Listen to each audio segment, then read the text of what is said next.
সবথেকে কাছে আছে চাঁদ, তারপর শুক্র, বুধ এবং তারপর আছে আমাদের সৌরজগতের জনক অর্থাৎ সূর্য। সূর্যের থেকে দূরত্বের নিরিখে দেখলে এই সারিতে মঙ্গল, বৃহস্পতি, শনি, ইউরেনাস এবং নেপচুন যথাক্রমে আছে। এখানে সবথেকে বড় প্রশ্ন হলো, এটা কি আমাদের সৌরজগতের শেষ প্রান্ত? সৌরজগৎ আসলে কি? সৌরজগৎ কতদূর বিস্তৃত? সৌরজগতের শেষ প্রান্তে কি আছে? গ্রহের বিস্তার কতদূর? গ্রহের পরে কি আছে? সূর্যের মাধ্যাকর্ষণ শক্তি কোথায় গিয়ে শেষ হয়? আমরা কি কখনো সৌরজগৎকে অতিক্রম করতে পারব? বন্ধুরা, এই সমস্ত প্রশ্নগুলোর উত্তর জানার জন্য ভিডিওটা শেষ পর্যন্ত অবশ্যই দেখুন। তাহলে চলুন শুরু করা যাক। এটা তো আপনারা নিশ্চয়ই জানেন যে আমাদের সৌরজগতে আগে 9টা গ্রহ ছিল, কিন্তু এখন 8টা গ্রহ আছে। আমাদের সূর্যের মাধ্যমে সৌরজগতের সূচনা হয়, যেখানে প্রথম 4টে গ্রহকে সলিড গ্রহ বলা হয়। এই 4টে গ্রহের মধ্যে বুধ, শুক্র, পৃথিবী এবং মঙ্গল গ্রহ অন্তর্ভুক্ত আছে। এই 4টে গ্রহের কঠিন পৃষ্ঠ আছে। পৃথিবী ছাড়া বাকি সমস্ত গ্রহ আজও প্রাণহীন আছে। সূর্য এবং মঙ্গল গ্রহের দূরত্বের কথা বললে, মঙ্গল গ্রহ সূর্য থেকে 22,80,00,000 কিলোমিটার দূরে আছে। এই 4টে গ্রহের পরে এমন একটা এলাকা আছে যেখানে লক্ষ লক্ষ গ্রহাণু আছে। এই জায়গাটা অ্যাস্ট্রয়েড বেল্ট নামে পরিচিত। অ্যাস্ট্রয়েড বেল্টে উপস্থিত ছোট বড় সমস্ত অবজেক্ট অন্যান্য গ্রহের মতোই সূর্যকে প্রদক্ষিণ করে, তবে এদের গ্রহ বলে অভিহিত করা যায় না। এই প্রসঙ্গে আপনাদের জানিয়ে রাখি যে অ্যাস্ট্রয়েড বেল্ট 14,09,00,000 কিলোমিটার এলাকা জুড়ে বিস্তৃত, যেটা সূর্যের থেকে 32,91,00,000 কিলোমিটার দূর থেকে শুরু করে 47,87,00,000 কিলোমিটার জুড়ে বিস্তৃত। আপনাদের হয়তো ফুটেজ দেখলে মনে হবে যে একটা গ্রহাণু আর একটা গ্রহাণুর অনেক কাছে আছে, তবে বাস্তবে এদের মধ্যে দূরত্ব অনেকটাই বেশি। যদি এদের মাঝখান দিয়ে কোনো স্পেস ক্রাফটকে এগিয়ে নিয়ে যাওয়া হয়, তাহলে সেটা কোনো সংঘাত ছাড়াই খুব সহজে এগিয়ে যাবে। এই এলাকাটা পেরিয়ে যাওয়ার পর সৌরজগতের আউটার প্ল্যানেট জগৎ শুরু হয়, যেখানে বৃহস্পতি, শনি, ইউরেনাস এবং নেপচুন ইত্যাদি গ্রহগুলো অন্তর্ভুক্ত আছে। এই গ্রহগুলোকে গ্যাসীয় গ্রহ বলা হয়। জগতের সর্বশেষ গ্রহ হলো নেপচুন। এটা সূর্যের থেকে 4.5 বিলিয়ন কিলোমিটার দূরে আছে। তারপরে আছে প্লুটো, যেটা একসময় সৌরজগতের 9ম গ্রহ ছিল, কিন্তু আজ এটা একটা বামন গ্রহ হিসেবে বিবেচিত হয়ে থাকে। বন্ধুরা, 1990 দশক পর্যন্ত আমরা প্লুটোকেই সৌরজগতের শেষ সীমানা বলে মনে করতাম। তারপর 1992 সালের 29 আগস্ট বিজ্ঞানীদের একটা টিম টেলিস্কোপের মাধ্যমে মহাকাশের দিকে তাকিয়েছিলেন। সেই সময় তারা মহাকাশে এমন কিছু দেখতে পান যেটা সৌরজগতের সংজ্ঞাটাই বদলে ফেলে। বিজ্ঞানীরা মহাকাশে বিন্দুর মতো কিছু দেখতে পেয়েছিলেন। তারপর তারা জানতে পারেন যে সেখানে এই ধরনের একটা বা দুটো অবজেক্ট নয়, বরং প্রচুর অবজেক্ট আছে যা সম্পূর্ণ সৌরজগৎকে ঘিরে আছে। এইভাবে বিজ্ঞানীরা কুইপার বেল্টের খোঁজ পান। কুইপার বেল্ট খুঁজে বার করার পর সৌরজগতের সীমানা কয়েক বিলিয়ন কিলোমিটার বেড়ে যায়। কুইপার বেল্টে কয়েক লক্ষ কোটি ছোট বড় অবজেক্ট আছে। কুইপার বেল্টের প্রধান এলাকা 30 অ্যাস্ট্রোনমিক্যাল ইউনিট থেকে 50 অ্যাস্ট্রোনমিক্যাল ইউনিট এলাকা জুড়ে বিস্তৃত। সূর্য এবং পৃথিবীর মধ্যে যতটা দূরত্ব আছে সেটা হলো 1 অ্যাস্ট্রোনমিক্যাল ইউনিট। এই দূরত্বটা প্রায় 15 কোটি কিলোমিটারের সমান। আপনারা যদি ভেবে থাকেন যে কুইপার বেল্টের শেষ সীমানাই আমাদের সৌরজগতের শেষ সীমানা, তাহলে আপনারা ভুল ভাবছেন। সৌরজগৎ আপনার কল্পনার থেকেও অনেক বড়। এখানে বিজ্ঞানের নিয়ম চলে না, এখানে প্রকৃতির নিয়ম কাজ করে। এখানে মহাকাশের নিয়ম কাজ করে, আর মহাকাশ নিজের গতিতে সব বিষয়ের মধ্যে তার তারতম্য বজায় রাখে। কুইপার বেল্টের সামনে সূর্য একটা রিফ্লেক্টর শিল্ড তৈরি করে রেখেছে। আসলে আমাদের সূর্য প্রত্যেক সেকেন্ডে billion ton high energy particle সৌর বায়ুরূপে রিলিজ করে থাকে, যেটা মহাকাশে যাত্রা করার সময় সূর্যের চারদিকে আরও একটা শিল্ড তৈরি করে, যেটা আমাদের কাছে হেলিওস্ফিয়ার নামে পরিচিত।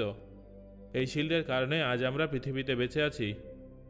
আসলে ব্রহ্মাণ্ডের ভেতরে অন্য যে সমস্ত গ্যালাক্সি উপস্থিত আছে, যেগুলোর ভিতরে একটানা বিস্ফোরণ হতে থাকে, এটা কিন্তু কোনো সাধারণ বিস্ফোরণ নয়। এর ভেতরে অনেক ধরনের ক্ষতিকারক রেডিয়েশন থাকে, যাকে কসমিক রেজ বা মহাজাগতিক রশ্মি বলা হয়। এটা যদি সৌরজগতের সীমানা পেরিয়ে সরাসরি আমাদের পৃথিবীতে চলে আসে, তাহলে পৃথিবী থেকে মানব অস্তিত্ব সম্পূর্ণরূপে ধ্বংস হয়ে যাবে এবং আমাদের পৃথিবী ও মঙ্গল ও শুক্র গ্রহের মতো নির্জন হয়ে যাবে। এই ভয়াবহ মহাজাগতিক রশ্মির হাত থেকে হেলিওস্ফিয়ার আমাদের রক্ষা করে, যা মহাকাশে 14 বিলিয়ন কিলোমিটার জুড়ে বিস্তৃত। যখন ব্রহ্মাণ্ড থেকে আগত মহাজাগতিক রশ্মি সৌর বায়ুর সঙ্গে ধাক্কা খায়, তখন সেখানেই থেমে যায়। এখানে আবার সেই একই প্রশ্ন উঠে আসে যে তাহলে কি হেলিওস্ফিয়ার সৌরজগতের শেষ সীমানা? যদিও এর উত্তর হলো না। সৌরজগৎ এর পরেও আরও অনেক দূর পর্যন্ত বিস্তৃত। আমেরিকান স্পেস এজেন্সি নাসা কর্তৃক 1977 সালে মহাকাশে ভয়েজার স্পেসক্রাফট লঞ্চ করা হয়েছিল। এর প্রধান উদ্দেশ্য ছিল সৌরজগতের এমন কিছু রহস্য উন্মোচন করা যেগুলো আমাদের কাছে সম্পূর্ণ অজানা ছিল। বর্তমান সময়ে মহাকাশ যানটা 163 অ্যাস্ট্রোনমিক্যাল ইউনিট দূরে পৌঁছে গেছে। সহজভাবে বললে ভয়েজার মহাকাশ যানটা পৃথিবীর থেকে 2400 কোটি কিলোমিটার দূরে পৌঁছে গেছে এবং আজও একটানা এগিয়ে চলেছে। বলা হয় যে 2025 সালে ভয়েজারের সঙ্গে আমাদের যোগাযোগ বিচ্ছিন্ন হয়ে যাবে।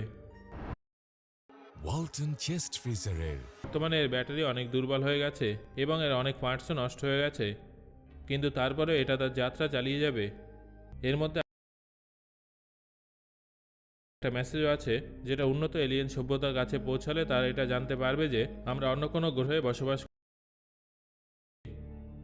এখানে আরেকটা গুরুত্বপূর্ণ প্রশ্ন হলো, ভয়েজার মহাকাশ যানটা কি সৌরজগতের বাইরে চলে গেছে? এর উত্তর হলো না। সৌরজগতের সীমা অতিক্রম করতে ভয়েজারের এখনও 1000 বছর সময় লাগতে পারে। এটা সৌরজগতের বায়ুমণ্ডল থেকে বাইরে চলে গেলেও সৌরজগতের মাধ্যাকর্ষণের থেকে বাইরে যায়নি।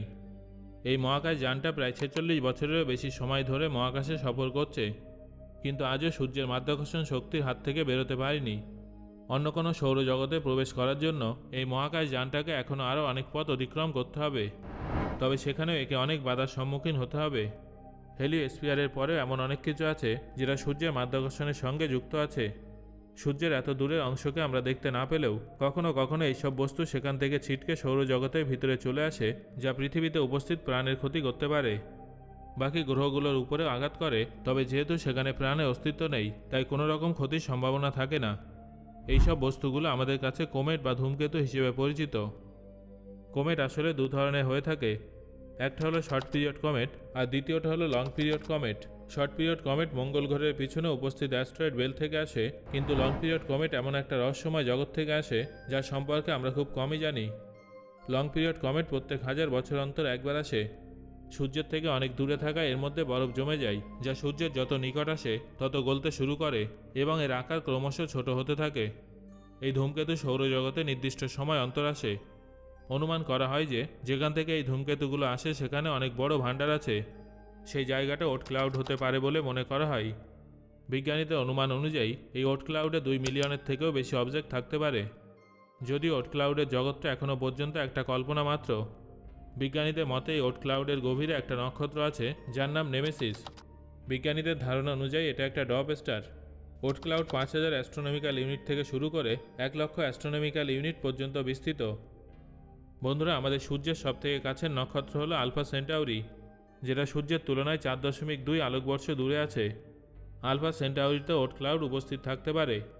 এই দুটো নক্ষত্রের মাঝে যে জায়গাটা আছে সেখানে আমাদের সৌরজগতের শেষ সীমানা উপস্থিত থাকতে পারে, তবে এটা শুধুমাত্র অনুমান মাত্র। বিজ্ঞানীদের পক্ষেও এর নিশ্চিত উত্তর দেওয়া সম্ভব নয়, কারণ এখনও সৌরজগৎ সম্পর্কে আমাদের অনেক কিছু জানা বাকি। সো বন্ধুরা, আজকের এই ভিডিও থেকে আপনি কোন কোন বিষয় সম্পর্কে প্রথমবার জানলেন সেটা অবশ্যই আমাকে কমেন্ট করে জানান।